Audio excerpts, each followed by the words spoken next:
Bonjour à tous.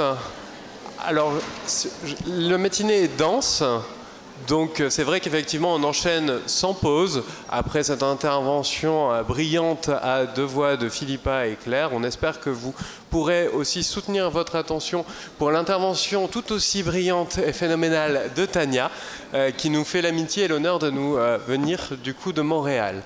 Avant de laisser la parole à Tania et de la présenter, un petit point technique, parce que du coup avec Marie-Jeanne Richard, on s'est dit que ce serait très intéressant de regrouper nos Meet the Expert.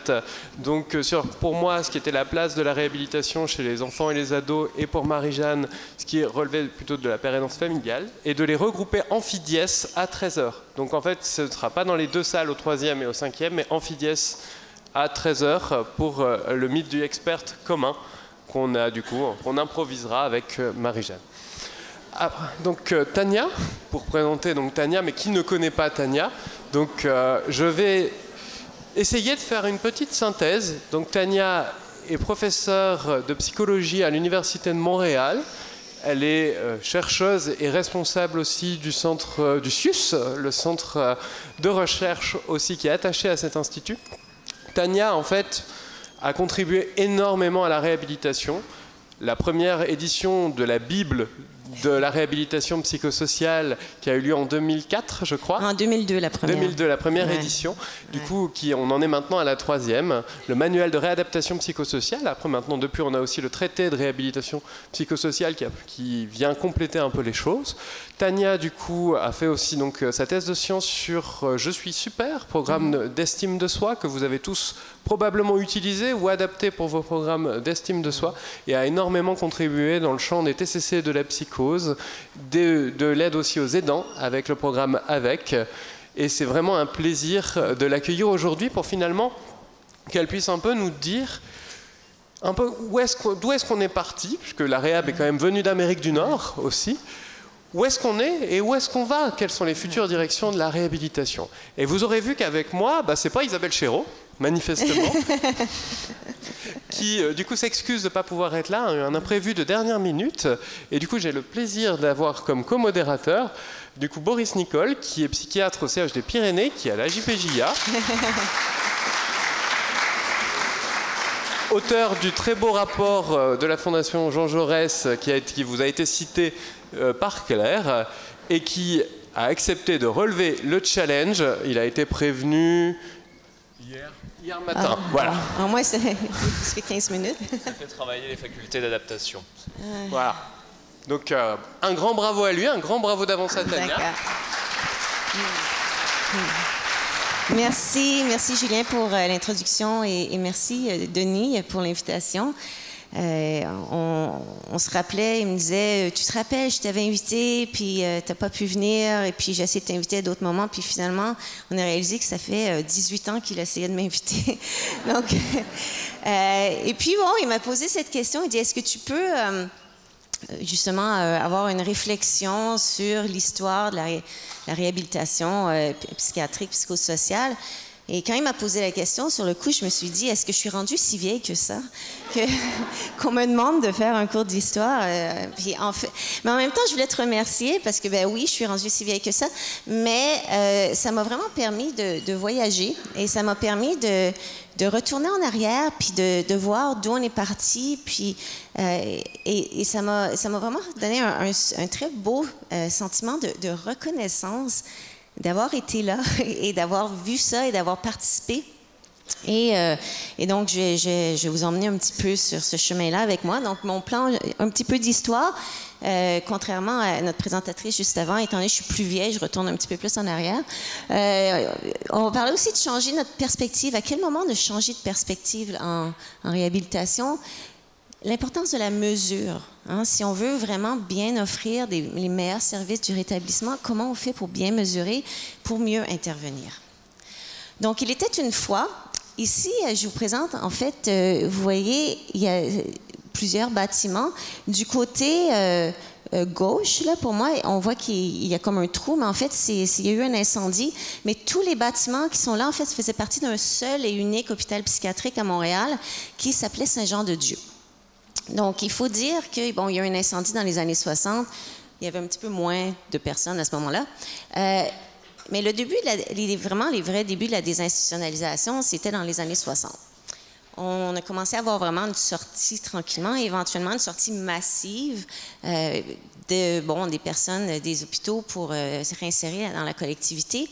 Dans les années 80-90, ça a continué. Puis vraiment, la fin des années 90, on peut dire, c'était pas mal la fin. Moi, j'ai commencé ma carrière dans les années 90 et je me rappelle, il y avait encore des personnes, quand j'allais à l'hôpital, même dans mon étude doctorale, qui avaient été, ça faisait 30 ans qu'ils étaient là. Donc, il y avait encore une histoire d'hospitalisation qui était très longue. La sortie massive, c'est vraiment ça qui a emmené la réhab, comme vous dites, parce que c'est là qu'on a réalisé que si on faisait rien, ben il se passait pas grand-chose, les gens y revenaient. Mais juste pour vous dire, Saint-Jean-de-Dieu, qui est devenu Louis H, puis l'Institut universitaire en santé mentale à Montréal, il y a une époque, c'était une ville, ça s'appelait la ville de Gamelin. Ils étaient autosuffisants avec leur jardin, leur bureau de poste et leur banque. Et il y avait plus de 6000 personnes qui habitaient là. C'est énorme. Aujourd'hui, il y a 384 lits qui sont de courte durée pour la plupart. Mais juste pour vous donner un petit peu une idée de l'ampleur, c'était quoi la désince, hein? Pour moi, le premier papier qui m'avait vraiment marqué, qui annonçait c'était quoi la réhab, c'était, nous on appelle, au Québec on appelle ça la réadaptation, puis c'est vraiment pas parce qu'on pense que les gens sont mésadaptés, c'est juste, on a traduit rehab en réadaptation, un peu comme on traduit parking en stationnement. C'était une traduction. Ça n'a rien à voir avec le sens, parce que pour nous, ça a exactement le même sens, réadaptation, réhabilitation, sauf qu'on ne l'utilise pas, réhabilitation. On a eu le syndrome de la porte tournante. On a eu beaucoup d'itinérance, de décès, des problèmes d'abus de substances, de toxicomanie, une fois que les gens étaient dans la collectivité. Mais en même temps, il y a eu le début de la santé mentale communautaire et il y a eu vraiment le début du mouvement Consumer Survivor. Ça, c'est vraiment dans les années 80. Et le premier papier d'Anthony Lieberman en 86, ensemble, c'est deux grands pionniers là, de la rehab aux États-Unis, un de Boston puis l'autre de UCLA. Et eux, ils annonçaient, ils disaient, bien, on change de paradigme, on s'en va vers la réhabilitation. Et donc, ils avaient vraiment comme un modèle, puis ils disaient, bien, voici les pathologies qu'on doit gérer, les handicaps, ce qu'on appelle les disability impairments, c'est les déficits et les dysfonctions. Et c'est vraiment les termes utilisés à l'époque. Et la seule intervention, disons, psychosociale qui était offerte, c'était l'entraînement aux habiletés de vie autonome ou aux habiletés sociales, donc le EHS. Mais en même temps, comme on dit dans la communauté, souvent les gens ils s'activent par eux-mêmes et il y a eu le début des premiers clubhouses comme le Fountain House qui a été développé à ce moment-là et le début des centres de réadaptation, de réhabilitation. Les années 90-2000, c'est là que le empowerment a fait surface. Avant, on n'en parlait pas trop, mais là, soudainement, on se dit non, mais les personnes ont leur pouvoir d'agir, ils peuvent savoir ce qu'ils veulent. Et tranquillement, on s'est mis à dévier de plus en plus du modèle médical, qui était le modèle prédominant, pour un modèle qui était biopsychosocial. Et puis, certains concepts comme la chronicité, hein, on avait tendance à croire que parce que la personne avait un diagnostic de schizophrénie, qu'elle allait avoir la schizophrénie toute sa vie, qu'elle devait prendre la médication toute sa vie. Et là, il y a des études qui sortaient, comme l'étude de Vermont, où on a vu que des personnes, 20 ans plus tard, un tiers, la moitié, vivent très bien sans médication. 75% se disent très bien rétablis, avoir des vies satisfaisantes. Et donc là, toute l'idée de malade à vie et de chronicité commençait à s'effriter et vient la notion du rétablissement, qui est, oui, une notion qui vient des consumer survivors, des personnes avec expérience vécue, qui en avaient marre qu'on les appelle des patients ou des malades et qu'ils en avaient marre que quand on les voit, on considérait que le trouble psychique et qu'on ne tenait pas compte du fait qu'ils pouvaient avoir une belle vie avec des enfants, un mari, un emploi, etc. Et donc, plus ça va, plus dans les années 90-2000, on se met à s'intéresser pour comment on peut aider pour améliorer le fonctionnement social, le fonctionnement cognitif et l'occupationnel fait place à l'emploi. Mais l'emploi, nous on appelle l'emploi régulier, vous je pense que vous avez un autre terme, là, mais le réel emploi comme toute personne peut avoir, pas un emploi protégé. Alors, qu'est-ce qui s'est développé pendant ce temps-là? Bien, il s'est développé, il y a comme le EHS, l'entraînement aux habiletés sociales, a continué et continue toujours parce qu'il y a une pertinence. C'est moins pour enseigner aux personnes des habiletés, des personnes qui ont été trop longtemps hospitalisées, mais c'est plus pour peut-être aider des personnes qui peut-être n'ont jamais eu la chance de développer certaines habiletés ou qui ont beaucoup de symptômes négatifs. L'estime de soi, ça s'est développé, la gestion du stress, comme, le suivi intensif dans la communauté. Donc, surtout, c'est vraiment pour les personnes qui étaient à haut risque d'itinérance ou à beaucoup d'hospitalisation. La thérapie cognitive comportementale pour la psychose, individuelle ou de groupe comme notre approche. Le soutien d'emploi que vous appelez les dispositifs d'emploi accompagné, je crois. C'est à la fin des années 90 que ça s'est développé. Où là, vraiment, on a pu démontrer qu'on n'a pas besoin de former une personne pendant 1 an, 5 ans, 10 ans avant de lui trouver un emploi. On peut l'aider à se trouver un emploi et la soutenir pour qu'elle développe les aptitudes nécessaires à cet emploi-là. Donc, et que ce soit des emplois comme tout le monde, tu sais, des salaires minimum et plus. On s'est mis aussi à s'intéresser aux premiers épisodes psychotiques. Donc, les premiers programmes de premiers épisodes psychotiques sont apparus aussi dans ces années-là. Et on a découvert que plus vite on intervient, mieux va le rétablissement et plus rapidement que la personne a pu retrouver sa vie d'avant sans avoir des gros trous et justement des habiletés à reconstruire. À la même période, soutien au logement. Avant, dans les années 90, on était vraiment plus dans des foyers de groupe, alors que là, on a beaucoup plus de dispositifs. On peut encourager les logements indépendants, comment aider la personne à se soutenir dans un logement par elle-même. Il y a eu beaucoup aussi le développement des programmes pour troubles concomitants, en particulier l'abus de substances. En tout cas, je ne sais pas ici, mais chez nous, c'est à peu près 1 personne sur 2 qui va développer un problème soit d'alcool ou de drogue, alors qu'il y a un trouble psychique grave. Psychoéducation, intervention familiale, ça faisait un moment que ça existait, mais là, les études sortent et on découvre que wow, ça fonctionne, c'est essentiel. Et donc, on met beaucoup de l'avant tout ce qui est la psychoéducation familiale, les interventions familiales. Et c'est le début de la remédiation cognitive. Donc, tout ce qui est les entraînements de remédiation cognitive, ça a vraiment commencé à cette période-là.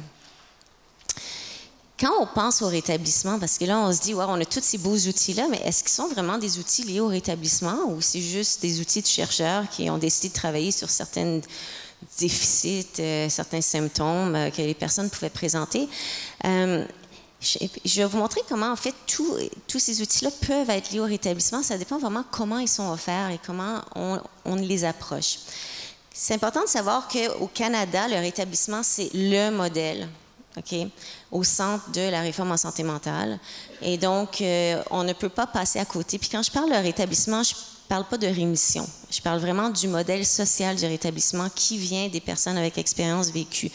Et donc, on parle, oui, de soins centrés sur la personne, où la personne s'implique elle-même en désignant et en choisissant les interventions qu'elle pense qui vont lui être utiles. Et nous, ben, on agit davantage plus comme accompagnateur, comme soutien, et on offre les outils qu'on pense pourraient l'aider à la soutenir, cette personne-là, dans son rétablissement et à évoluer dans son rétablissement. Ce qui n'est pas la même chose que la rémission, parce que la rémission, souvent, c'est avec des critères. On va dire une rémission symptomatique, bien, la personne doit avoir un score de moins de temps. Une rémission fonctionnelle, la personne doit être capable de travailler au moins mi-temps, au moins 8 heures par semaine, etc. Et donc, on n'est pas dans un modèle, disons, objectif. Le rétablissement est quelque chose de subjectif. Et donc, quand on parle on doit offrir des services par rapport au rétablissement, mais on ne peut pas dire la personne, elle est rétablie, oui ou non. Parce que toute personne va être en processus de rétablissement. Et donc, c'est important de savoir que nous-mêmes, quand on évalue l'efficacité des interventions qu'on va proposer, on n'est pas, est-ce qu'elle est rétablie? On est vraiment plus, est-ce qu'on l'a aidé à atteindre certains buts liés à son rétablissement? Donc, comment on fait pour, justement, cibler quelles interventions vont aider la personne dans son rétablissement? Puis, il y a plusieurs modèles du rétablissement. Ils ne sont pas en contradiction. Là. Il y a juste différentes façon de les présenter. Mais un des modèles que moi j'aime bien pour essayer d'intégrer un peu plus les interventions de réhab au rétablissement, c'est celui de Nordsky de 2002. Et lui, il a comme mis son attention, disons, sur 3 grandes sphères là, du rétablissement. Il va dire, bien, il y a une sphère qui est plus liée à l'espoir et une sphère qui est plus liée à avoir ce qu'on appelle plus une responsabilisation de soi, de se prendre en main, et une sphère qui est plus d'avoir une vie, quoi, de continuer avec sa vie. Et il disait, pour l'espoir, on peut imaginer plus des interventions de pleine conscience ou qui touchent peut-être à la spiritualité, selon les besoins de la personne, selon ce qu'elle désire. Pour la responsabilisation, on est plus dans la gestion, l'autogestion de ses symptômes, de sa santé mentale. Et aussi, on est dans ce qu'on appelle tout ce qui est l'hygiène de vie. Donc, alors que dans avoir une vie qui est intéressante, bien, on touche plus à les interventions qui toucheraient plus à l'identité, aux relations. On est aussi dans le travail. Dans tout ce qui est l'emploi, et puis dans les activités plus récréatives. Et donc, ça aide un petit peu, mais il reste que quand on dit on veut agir dans le sens du rétablissement, mais il faut qu'on change de perspective. Donc, notre façon d'approcher les traitements et les soins devient vraiment complètement différente. Et puis, à titre d'exemple, vous voyez notre yogi qui a la tête à l'envers, il faut garder en tête qu'on va passer d'un modèle, d'un modèle de prise en charge, et juste le terme, et je sais qu'il est encore beaucoup utilisé en France, le terme prise en charge, implique qu'on prend la personne et qu'on s'en charge, et qu'on s'en occupe à sa place. Ce qui est comme complètement l'inverse du rétablissement. Parce que le rétablissement, on est dans un modèle d'accompagnement et de collaboration. Tout à fait autre chose. On passe d'un modèle où, avant, on était un modèle médical où c'est la pathologie qui était le plus important. Il fallait gérer les symptômes, il fallait gérer la pathologie. Mais dans le rétablissement, ce n'est pas nécessairement la cible du traitement. Moi, des personnes qui viennent me voir, que, ouais, leurs voix sont fortes, mais ils sont capables de les gérer. Ce qu'ils veulent, c'est avoir une petite copine, des relations amoureuses ou d'avoir un emploi. Les voix, à la limite, ils sont capables de les gérer, même s'ils continuent à être présentes. Les projets de vie et les forces deviennent plus importants que les déficits, que les handicaps, que les symptômes. Okay? Ça ne veut pas dire qu'on n'en tient pas compte, sauf que les déficits, les handicaps, les symptômes deviennent des obstacles. Et on les voit comme des obstacles à l'atteinte du but ou à la réalisation des objectifs pour atteindre le but. Et on ne les voit pas comme l'objectif. C'est pas ça qu'on vise. On n'est pas en train de dire il faut absolument gérer les symptômes. Qu'est-ce que la personne souhaite? C'est quoi son projet de vie? Et qu'est-ce qui l'empêche d'atteindre son projet de vie? Et donc, ça fait en sorte qu'on approche les soins d'une autre manière, on approche le traitement d'une autre manière. La médication est un choix. Je connais des personnes, dont vous citez souvent Luc Vigneault, qui est un bon ami à moi d'ailleurs. Luc, il ne prend plus d'antipsychotiques depuis quelques années déjà.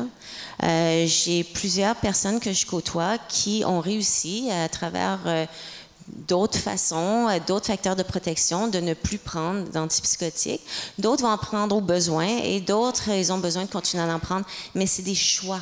Ils savent, est-ce que moi, je suis mieux avec, sans ce que je suis capable de gérer ma santé mentale autrement. Donc, ça devient un choix. Et le langage change. Okay? On ne parle plus de maladie, on ne parle plus de patient, on ne parle plus de schizophrénie, on ne parle plus de prise en charge. Okay? En tout cas, chez nous, on n'en parle plus. Des fois, même ça me choque quand j'entends parler de malade. C'est un terme qu'on n'utilise plus. On parle de personne. On parle de personne qui a déjà reçu un diagnostic ou une personne qui côtoie la psychiatrie. Et ça change le vocabulaire. Vous savez peut-être que vous n'aimez pas la réadaptation, mais moi, j'aime pas le terme malade. Et j'aime pas prise en charge non plus. Donc, on s'entend bien quand même, là, mais bon. Comment on fait pour dire, OK, nous, on a plein d'outils, puis on aimerait soutenir les personnes à notre service dans leur établissement, comment on fait pour décider à quel outil on offre, quelle intervention? La personne, je peux bien tout lui présenter, mais comment on fait pour décider? Bien, c'est vraiment important de bien mesurer. Okay? Et on est souvent des experts en psychométrie, plusieurs d'entre nous. On a appris à évaluer les pathologies, les déficits, les troubles cognitifs, même des troubles fonctionnels, mais on est comme moins bon à évaluer les projets de vie, les forces, le bien-être. Et donc, de garder ça en tête, si on s'intéresse vraiment au rétablissement, ça devrait être ça les mesures essentielles. Les premières mesures. Et je parle de bien-être plus que de qualité de vie parce que pendant longtemps, on disait la qualité de vie, la qualité de vie. Puis je me rappelle, j'avais fait une étude où j'avais demandé à 264 personnes qu'est-ce qu'ils recevaient comme service, c'était quoi leur but au niveau de la réhabilitation, etc. C'est un petit peu avant le rétablissement. Puis, je demandais à quel point ils étaient satisfaits. Et je les rencontrais 6 mois plus tard, je leur posais les mêmes questions. Puis en fait, plusieurs personnes étaient très satisfaites de leur vie. Donc, ils avaient une très, très bonne qualité de vie. Mais ils n'avaient rien dans leur vie. Ils habitaient dans un foyer, ils n'avaient aucune activité, passaient la journée à fumer des cigarettes. Mais le fait que je leur avais posé des questions sur d'ici un an où ils aimeraient habiter, d'ici un an, qu'est-ce qu'ils aimeraient qui change au niveau de leur relation, est-ce qu'ils aimeraient travailler, est-ce qu'ils aimeraient ci, est-ce qu'ils aimeraient ça. J'avais posé plein de questions. Et 6 mois plus tard, il m'a dit, vous savez, les questions qu'il m'avait posées, maintenant j'ai envie. J'ai envie de travailler, j'ai envie d'avoir une copine, j'ai envie d'avoir un logement autonome. Et non, je suis très insatisfait de ma vie. Alors, la personne allait mieux au niveau de son rétablissement, mais sa qualité de vie avait diminué parce qu'elle était soudainement consciente qu'elle pouvait avoir une meilleure vie. Donc, la qualité de vie n'est pas nécessairement une bonne mesure. Okay?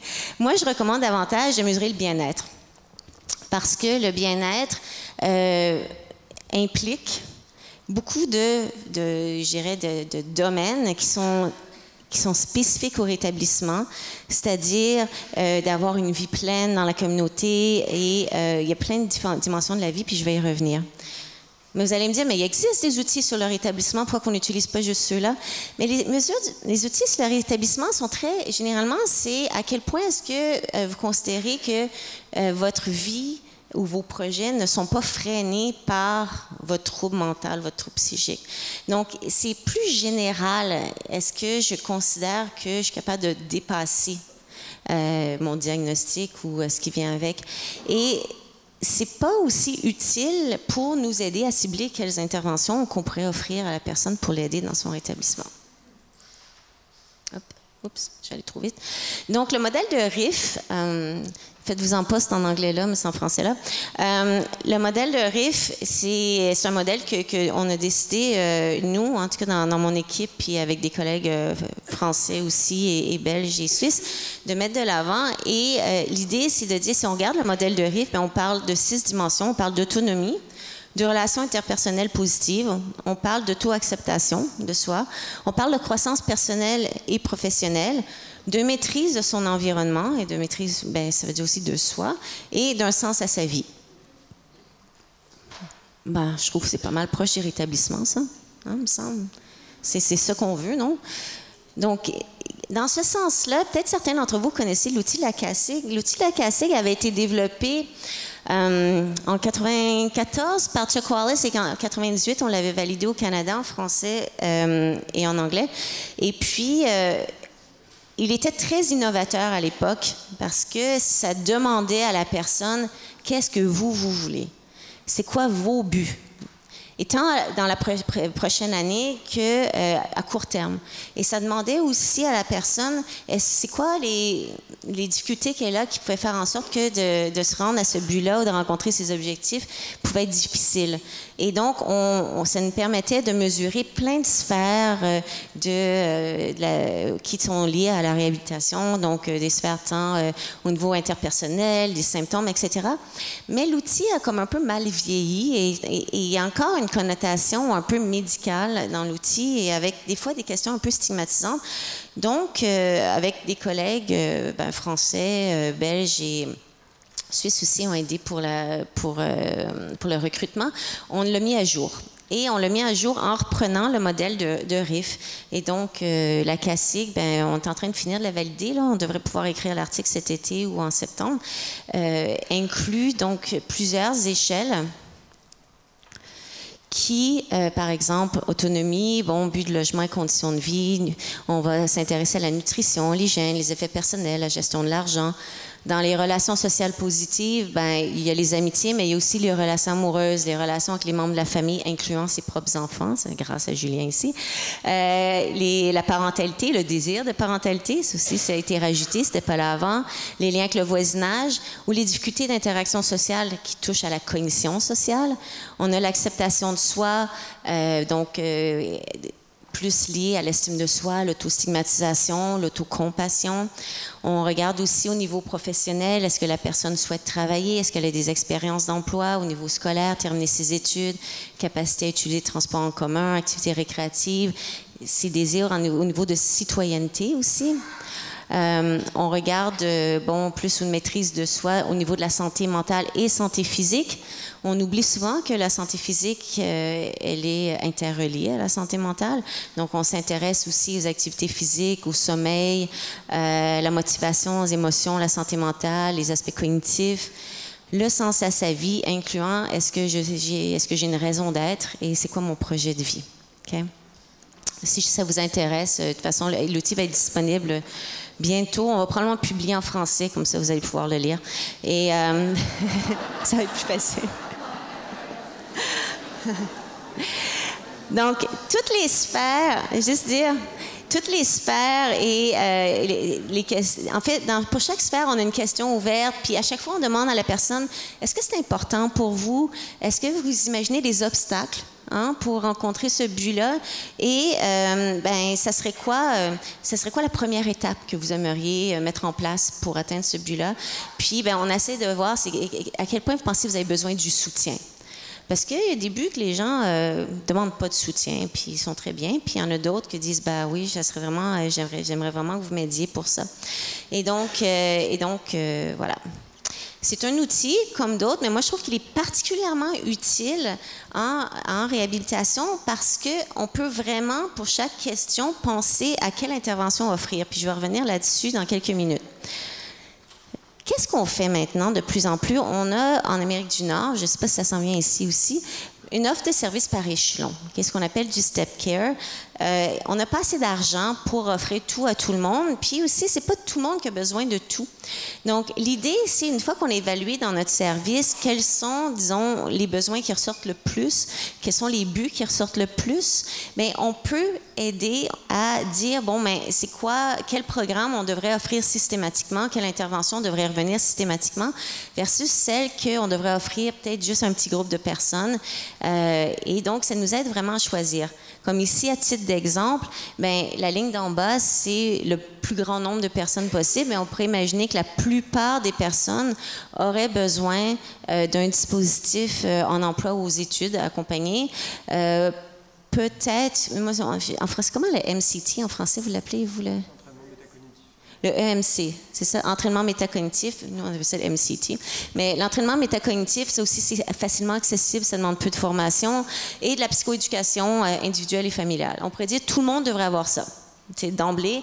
Après ça, peut-être d'autres personnes auraient besoin un petit peu plus spécifique, comme la TCC pour la psychose ou un travail avec un ergo au niveau de l'autonomie ou de l'hygiène, peut-être un kiné, travailler au niveau du sport ou quelqu'un l'aider avec le sommeil. On pourrait penser que peut-être un peu moins de personnes auraient des difficultés plus ciblées au niveau de certaines habiletés sociales ou de l'estime de soi, la gestion du stress. Peut-être un peu moins, peut-être des personnes qu'on ciblerait, on a peut-être un groupe de troubles concomitants où on offrirait l'entrevue motivationnelle ou la TCC ou la réduction des méfaits ou DBT de Linehan pour les personnes qui ont les composantes vraiment plus relationnelles de type personnalité limite. Et plus petit groupe aurait peut-être droit à une TCC psychose individuelle pour des problèmes spécifiques ou de la remédiation cognitive vraiment individuelle pour aider à surmonter certains déficits. C'est un exemple. Okay? Ça, c'est pas basé sur les données probantes, c'est vraiment un exemple. Et l'idée, c'est chaque service, selon les besoins de leur clientèle, pourrait décider c'est quoi les incontournables et c'est quoi ceux qu'on devrait offrir occasionnellement.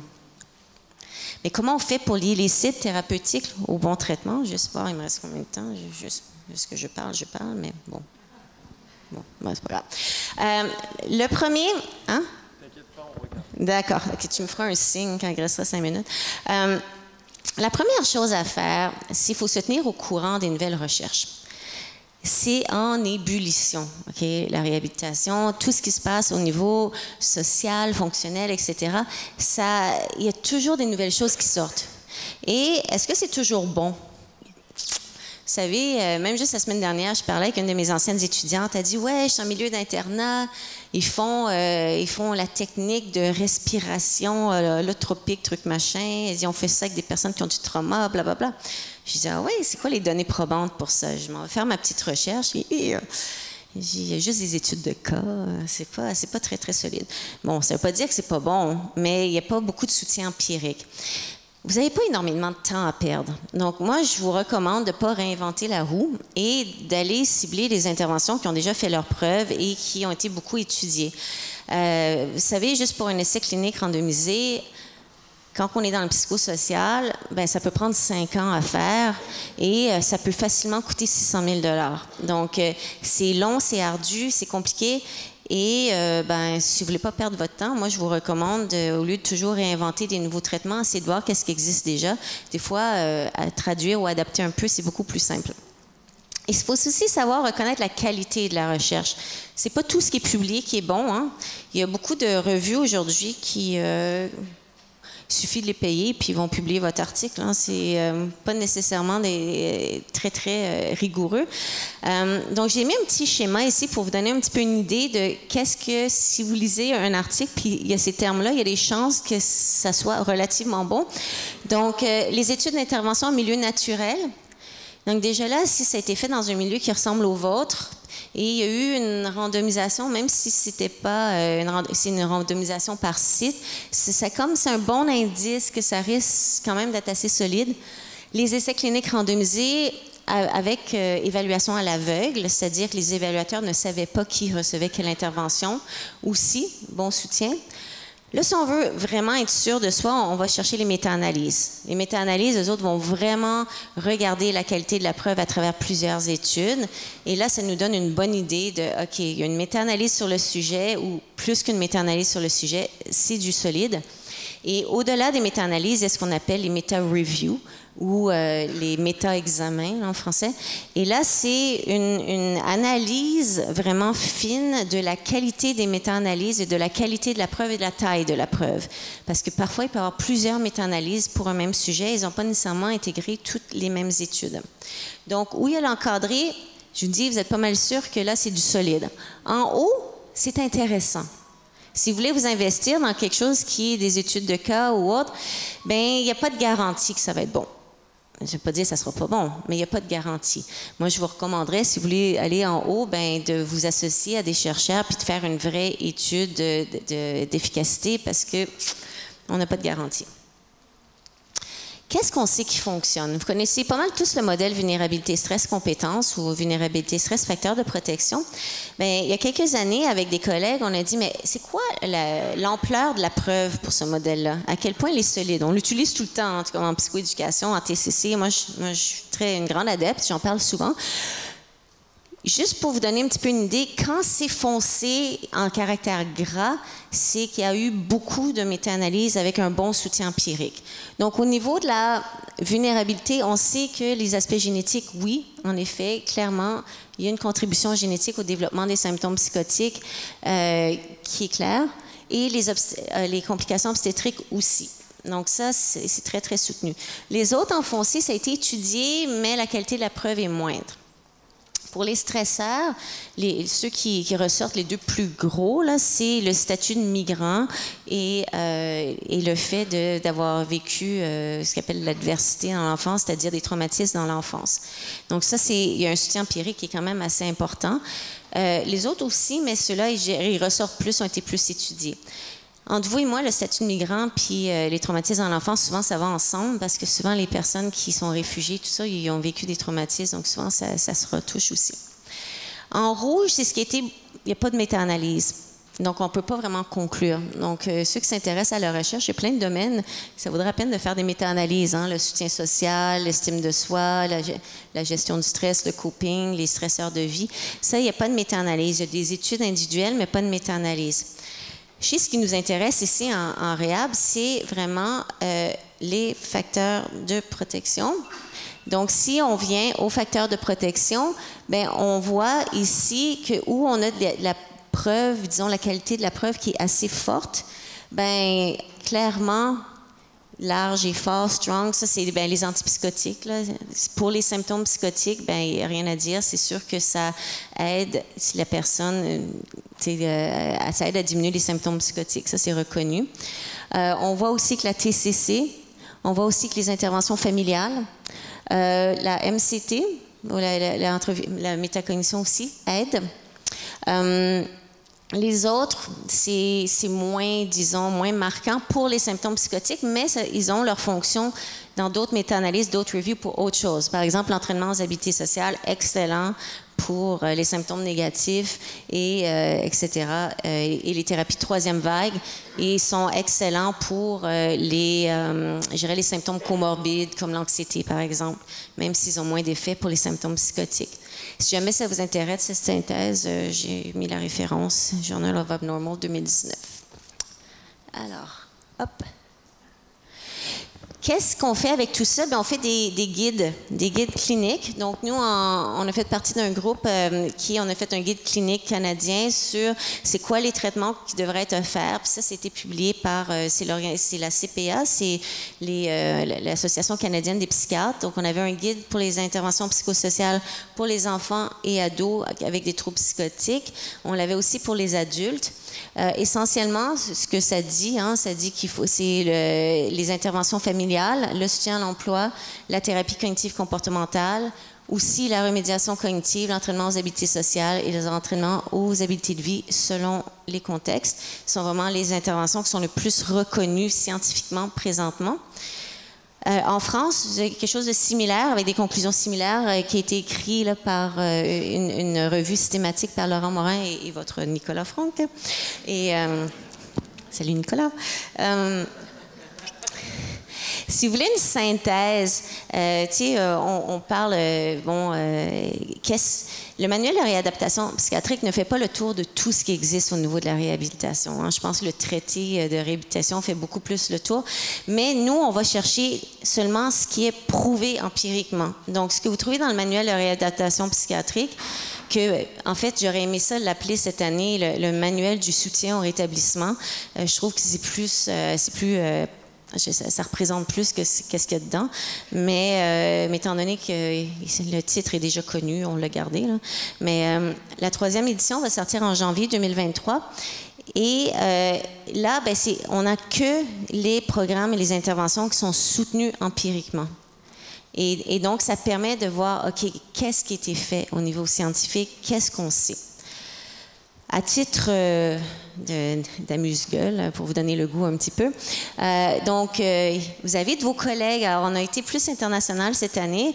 Et en fait, c'est plus je, parce que mon collègue Claude Leclerc a pris sa retraite. Alors, je me suis retrouvée à le faire, à l'éditer toute seule cette année. Mais j'ai plusieurs collaborateurs, dont Luc Vigneault qui a fait la préface, Bernard Pachou qui est ici, qui écrit le chapitre sur le rétablissement. On parle de soutien au logement, de suivi intensif dans la communauté. Donc, vous voyez, il y a des Américains, il y a des Canadiens. On parle d'itinérance avec le projet Chez Soi, d'entraînement aux habiletés sociales des collègues de Montpellier, de cognition sociale Nicolas, relations amoureuses, parentalité, donc on a moi, mais les Dubreuc et des collègues de Oxford. Relations familiales aussi, des Montréalais. On parle d'emploi accompagné avec Marc Corbière, certains d'entre vous le connaissez peut-être. D'auto-soins aussi avec Montpellier. Concept de soi, Paul Lysaker. Estime de soi, auto-stigmatisation, Julien. Je suis désolée, je t'associe toujours à Grenoble, mais il est aujourd'hui Saint-Étienne et Lyon. Santé physique, on a des collègues, des kinés qui ont écrit là-dessus, la TCC, moi-même, symptômes négatifs, la Suisse avec Jérôme Favreau, remédiation cognitive, Caroline Seller du Québec avec Till Wykes d'Angleterre, et troisième vague, Thomas Langlois de Toulouse, spiritualité de la Suisse, les pères aidants, Jean-François Pelletier, certains le connaissent, Recovery College, Catherine Briand. Et il y a aussi chapitre sur les premiers épisodes de psychose, sur comment on intervient avec les moins de 18 ans, sur les troubles concomitants avec Kim User de Boston, sur qu'est-ce qu'on fait dans des situations de violence, sur l'évaluation, les meilleurs outils, les meilleures mesures et l'implémentation. Donc voilà, un petit aperçu, janvier 2023. Juste rapidement, vous donner un peu une idée d'exemple de services ou de traitements qu'on peut faire en lien avec comment la personne va répondre, disons, à la CACIG selon ses objectifs, selon ses buts. Et donc, à titre d'exemple, pour les relations positives, quelqu'un a des difficultés, va développer ses relations selon ses buts et selon ses difficultés, ses obstacles. On peut offrir de l'entraînement aux habiletés sociales, des groupes de relations amoureuses, comme celui que nous, on a développé. Ça peut être l'entraînement en cognition sociale, ça peut être des groupes de soutien. On peut penser aussi à des interventions familiales, pro-famille même. On peut même offrir de la DBT, à titre d'exemple, ou les interventions de parentalité. Au niveau de l'acceptation de soi, il y a des groupes d'estime de soi, des groupes de compassion, pleine conscience, de type ACT, musique, groupe artistique, danse, théâtre, groupe anti-stigma. Bon, je pense que déjà, je perds l'attention du monde. Hein? Ça vous intéresse pas, hein? Non? OK. Mais je pourrais vous envoyer à diapo à ceux que ça intéresse. Là. Donc, essentiellement, ce que j'essaie de dire, c'est qu'il y a beaucoup de possibilités. Et donc, on n'est pas obligé de tout offrir, tout ça, mais de savoir qu'il y a beaucoup de choses qu'on peut offrir. OK? Et donc, oui, il y a des façons d'aider la personne à trouver un sens à sa vie. La paire aidant, c'est une excellente façon. Si on a un paire aidant dans ses services, oui, il y a des façons, justement, de travailler la santé physique et mentale. Il y en a plusieurs et j'ai pas tout nommé. D'accord? Donc, il existe beaucoup de choses et c'est important de les connaître pour que lorsqu'on demande à la personne qu'est-ce qu'elle veut, c'est quoi son projet de vie, c'est quoi ses buts, bien, on ait des outils qu'on puisse offrir puis dire, bien, en tout cas, au niveau empirique, ça aide plusieurs personnes. Peut-être que ça pourrait t'aider toi aussi. C'est quoi les incontournables?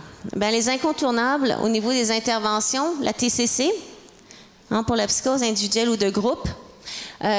Si vous n'êtes pas formé à la TCC, bien, la MCT, qui est plus facile, peut aussi être utile, mais disons qu'il y a plus de soutien empirique pour la TCC. L'intervention familiale, de loin, ce qui a le plus de soutien empirique. Toutes les études soutiennent qu'il faut inclure les familles, puis pas juste au niveau de la psychoéducation, mais leur offrir des outils aussi. La remédiation cognitive, on parle de remédiation pour des troubles de mémoire, d'attention, etc., mais aussi pour la cognition sociale.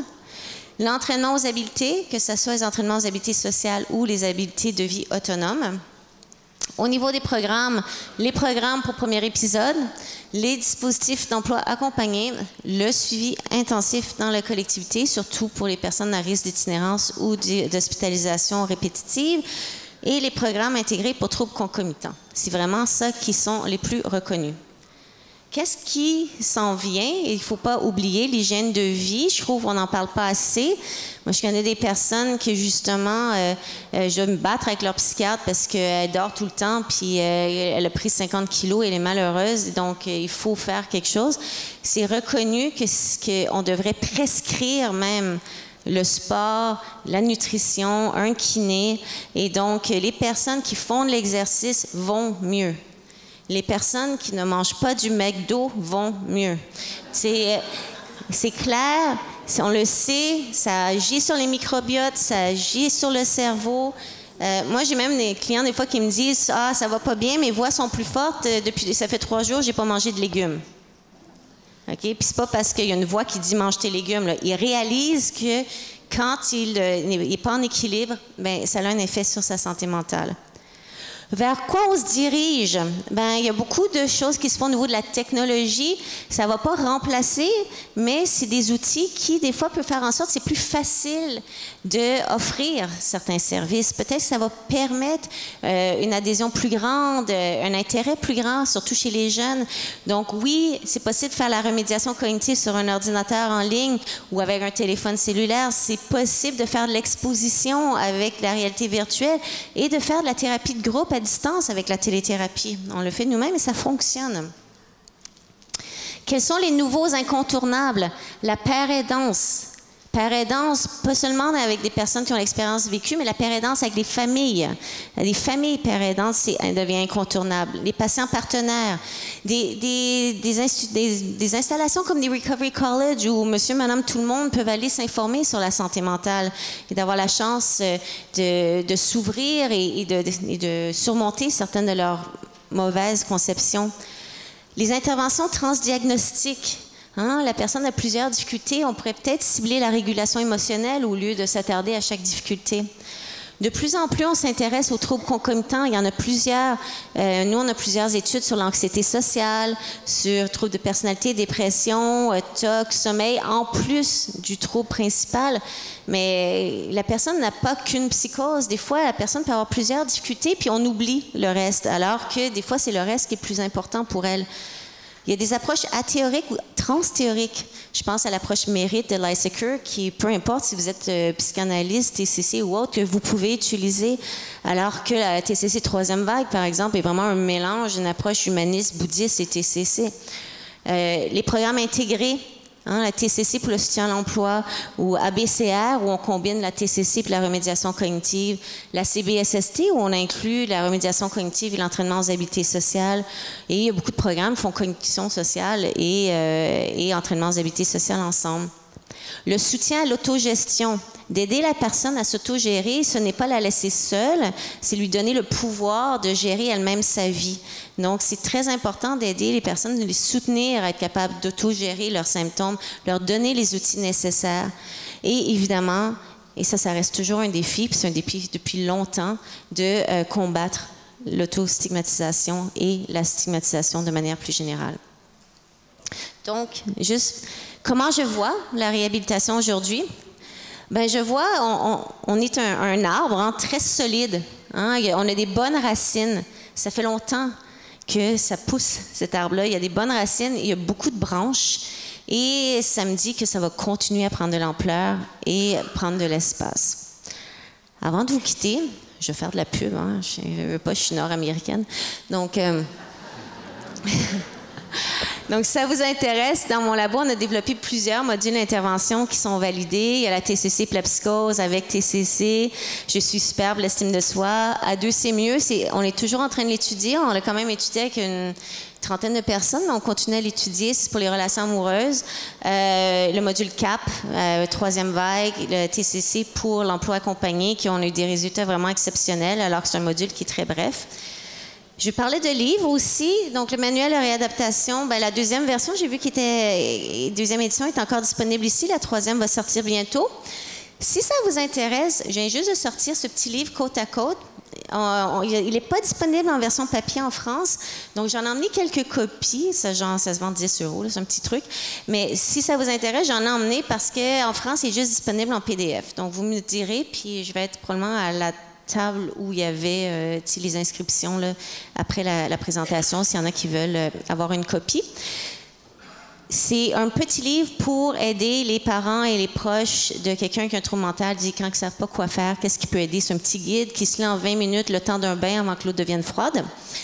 Et avec Luc Vigneault et un collectif d'auteurs, dont certains ils sont présents aujourd'hui. Donc, il y a un livre qui sort, qui va sortir en France en novembre pour combattre la stigmatisation. Et ce qui est vraiment bien de ce livre-là, c'est le collectif d'auteurs comprend autant de personnes avec expérience vécue que de cliniciens, associations de parents et chercheurs.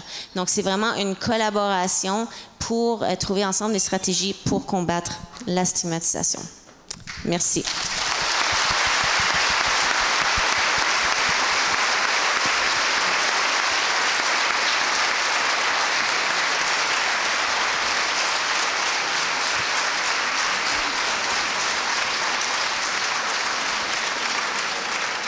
Merci Tania d'avoir à la fois relevé le challenge, on voit à la standing ovation que le challenge a été pleinement rempli, d'avoir réussi à soutenir l'attention des gens en pleine heure du repas, on t'avait mis un challenge supplémentaire. Et comme je parle sous la vigilance de Tim qui me dit qu'il y a beaucoup de questions dans la salle, je passe sans plus attendre la parole à Boris pour introduire une première question avant de laisser la parole. Alors oui, merci beaucoup Tania pour cette intervention. Je m'arroge le droit de la première question avec l'autorisation du co-modérateur.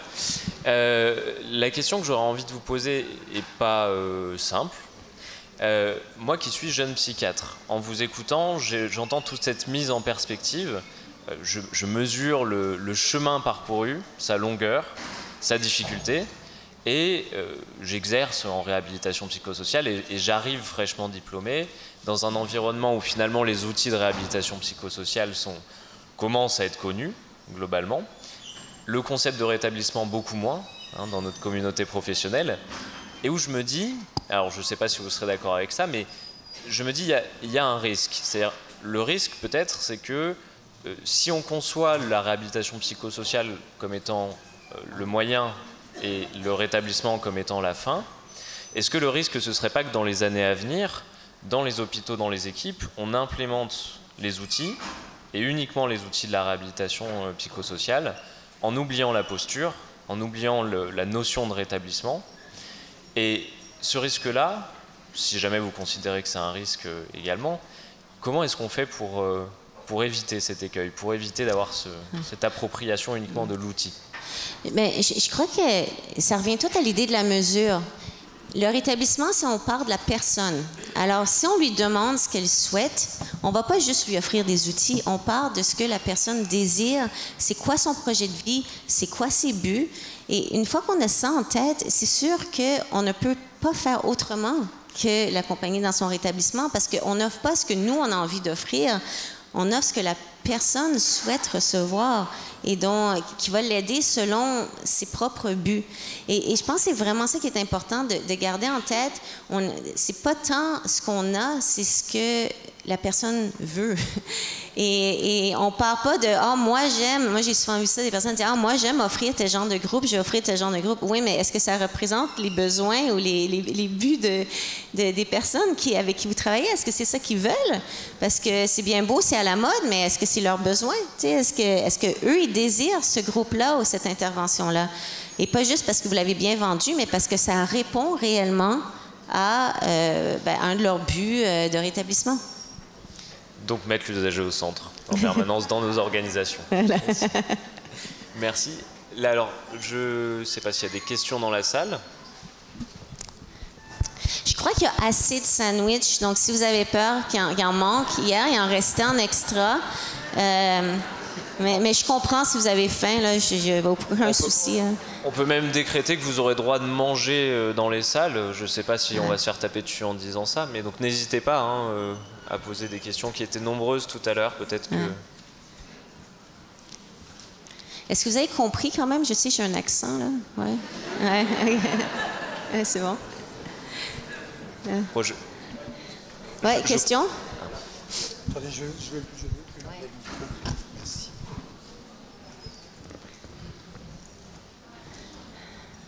En fait, non, c'est pas une question. C'est vraiment, je voulais m'adresser à ces trois dames qui se sont succédées, dont vous, madame. Et il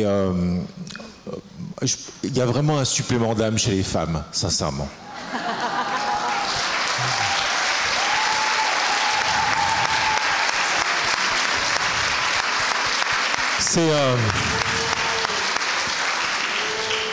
C'est un boomer de 60 ans presque qui vous le dit. Ouais, il y a quelque chose. Il y a quelque chose. Il y a quelque chose en plus. Voilà. Et voilà, je voulais vous le dire. Merci beaucoup. Merci.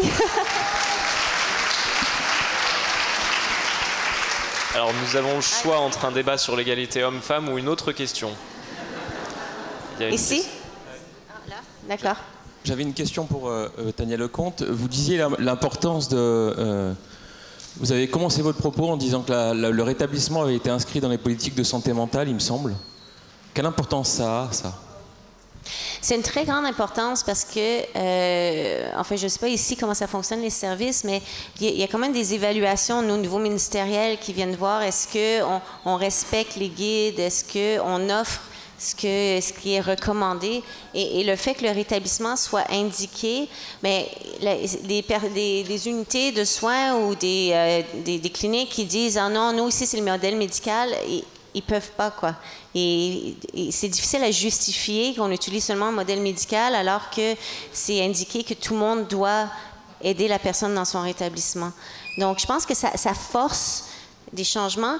Chez les jeunes, il n'y a pas de souci. Les jeunes psychiatres, généralement, ils vont à fond la trompe. C'est plutôt des fois des personnes qui ont seulement côtoyé des personnes dans des états aigus et tout ça, qui ont du mal à sauter sur le train, mais éventuellement, je crois que le changement, avec de plus en plus des jeunes intervenants et jeunes cliniciens qui rentrent, ça fait en sorte que, oui, on n'est plus dans un modèle hiérarchique d'expertise et de contrôle et de prise en charge. Et même, on le voit même dans la pratique, vous savez, de ne pas parler de la personne quand elle n'est pas là. T'sais, on a une rencontre clinique, mais la personne concernée est à la rencontre. On ne parle pas dans son dos de qu'est-ce qu'on devrait lui offrir. C'est tous des petits gestes comme ça qui font vraiment une différence, mais c'est facile à faire. Oui, moi je voulais vous poser une question. Alors ça fait 2 jours qu'on est là, on a plein d'idées, enfin, ça donne très très très envie et en fait on rentre et on est un peu en galère parce qu'on ne sait pas par où prendre les choses et comment prioriser. Voilà, là c'est plein de centres qui sont un peu experts dans ces questions-là qui interviennent et c'est très intéressant, mais voilà, moi je suis à la fois très stimulée par tout ce que j'entends et à la fois un peu découragée. Parce que je ne sais plus par où prendre. Voilà, donc comment nous aider à prioriser avec des équipes qui ont souvent des fonctionnements un peu anciens. Voilà, c'est comment accompagner au mieux de votre expérience aussi pour faire un peu bouger les choses. Et, voilà. Mais je crois qu'à la base, vous devriez au moins avoir les incontournables. Donc, votre service devrait au moins offrir les incontournables. Donc, la TCC psychose, les interventions familiales, être en relation avec un dispositif d'emploi accompagné. Donc, au moins, si ces incontournables-là sont là, déjà, vous avez une base. Maintenant, pour le reste, il faut voir avec les personnes, c'est quoi, qu'est-ce qu'elles désirent, mesurer leur but, mesurer leur projet de vie, essayer de voir c'est quoi les obstacles qu'elles rencontrent et à partir, parce que chaque équipe va peut-être pas nécessairement avoir les mêmes besoins. Il y a des équipes qui ont beaucoup de toxicomanie, d'autres moins. Et donc, c'est de dire, bon, mais à partir de l'évaluation de la personne elle-même, de ses projets de vie, ça peut être avec la CACIG ou un autre outil, de ce qu'elle souhaite et de voir les obstacles qu'elle rencontre pour rencontrer justement ces buts-là, mais ça vous aide à déterminer, bon, ben, on a quand même 30% de notre groupe qui ont tel besoin, telle chose, on va offrir ça. Donc, moi, je pense qu'on ne peut pas y aller à tâtons, il faut vraiment poser les bonnes questions pour voir c'est quoi les désirs et les besoins.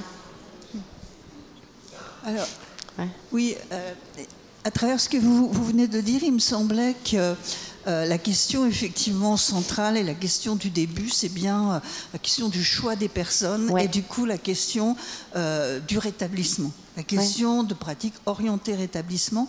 Et du coup, je me disais à travers ce que vous disiez par rapport effectivement aux techniques qui risquent de devenir que des techniques supplémentaires parce qu'elles n'ont pas été intégrées dans une notion de rétablissement, il me semble que l'urgence aujourd'hui, c'est effectivement de développer de manière massive la formation des équipes autour de ces notions de rétablissement et de le faire avec des pairs aidants.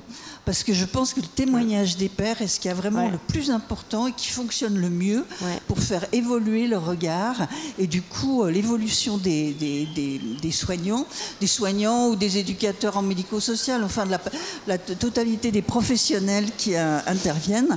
Et après, effectivement, on peut développer des techniques, les TCC, la remédiation cognitive, etc.